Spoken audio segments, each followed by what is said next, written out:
નમસ્કાર દોસ્તો, કેમ છો બધા? મજામાં હશે? સુંદર મજાનું વાતાવરણ છે.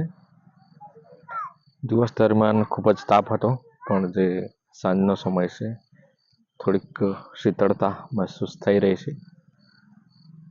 સૂરજ પણ ડૂબી ગયો છે. પક્ષીઓ પણ પોતપોતાના માળા તરફ જઈ રહ્યા છે. આકાશમાં થોડું થોડું અજવાળું દેખાઈ રહ્યું છે. છૂટાછવાયા વાદળો દેખાઈ રહ્યા છે. વાતાવરણ ઠંડુ લાગી રહ્યું છે. દોસ્તો, આજનો કન્ટેન્ટ કંઈક અલગ છે, જે આપણા જે ટોપિક છે એના પરથી જ આપણને ખ્યાલ આવી જશે. એક અલાઇમિન નામનું એક વૃક્ષ, ઇંગ્લિશ નામ છે, એની એક કથા છે. હું તે કહેવા માંગુ છું કે એ ઝાડને કહેવામાં આવ્યું કે તમારે રાજા બનવાનું છે, પણ શરત એટલી કે તમારું જાડાપણું અને તમારું મીઠાશ એ તમારે ખોવું પડશે. તો અલાઇમિનનું જે ઝાડ હતું એમણે ચોખ્ખી ના પાડી દીધી કે મારું જાડાપણું કે મારું જે મીઠાશ છે એને હું ખોવા માંગતું નથી. તો એ રીતના અંજીરના ઝાડ માટે પણ કહેવામાં આવ્યું છે કે એમનું જે શીતળતા અને મીઠાશ, એની સુગંધ છે એ કદી પણ છોડવા નહીં માંગે. જે પોતાનું જે સ્વાભાવિકપણું છે એ કદી પણ હું છોડીશ નહીં, એવું કહેવામાં આવે છે. તો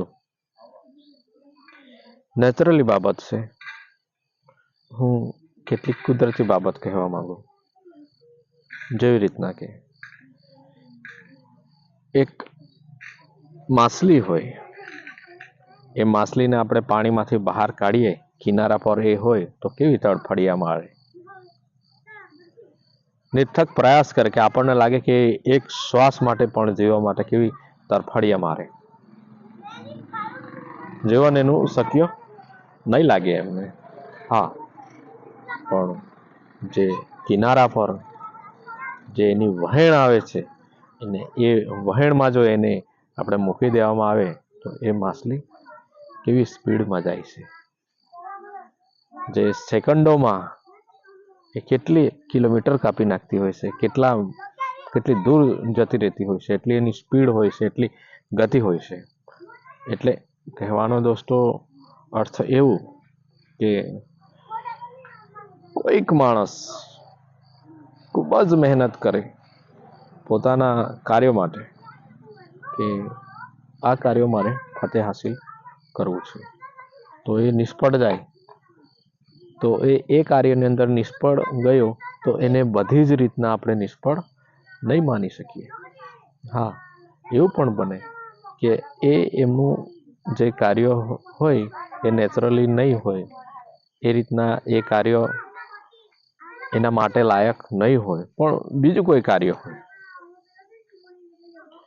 તો એ કાર્યની અંદર એ પોતાની પ્રતિભા, પોતાની આવડત, પોતાની કૌશલ્યતા એમાં એ ઇન્વોલ્વ થાય અને ફરીવાર ત્રુટિઓ, ખામીઓ જે હોય એમાંથી પોતાની અંદર શું છે એ નેચરલી બાબતથી એ કામ કરે તો ચોક્કસથી એ ફતેહ હાસિલ કરી શકે છે. એટલે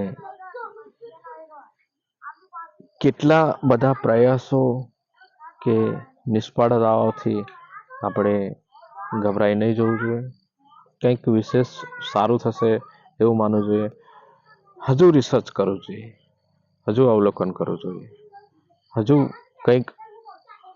કંઈક આપણી અંદર વિશેષ વસ્તુ છે એને આપણે બહાર કાઢવું જોઈએ અને એ મુજબ કાર્યનો પ્રારંભ કરવો જોઈએ. તો કહેવાનો એટલો જ અર્થ દોસ્તો કે પહેલા આપણે પોતાની પ્રતિભાને ઓળખીએ, પછી આપણે આગળ વધીએ. તો બસ દોસ્તો, આ એક નાનો જ વિડીયો હતો. બિલકુલ એ વિડીયો તમને ગમે તો સબસ્ક્રાઈબ કરજો, લાઈક પણ કરજો અને શેર પણ કરજો. એનાથી મને પણ મોટિવેશન મળશે નવા વિડીયો બનાવવાનું. તો આજની રાત્રિ આપના માટે શુભ રહે એવી શુભેચ્છાઓ. થેન્ક યુ દોસ્તો.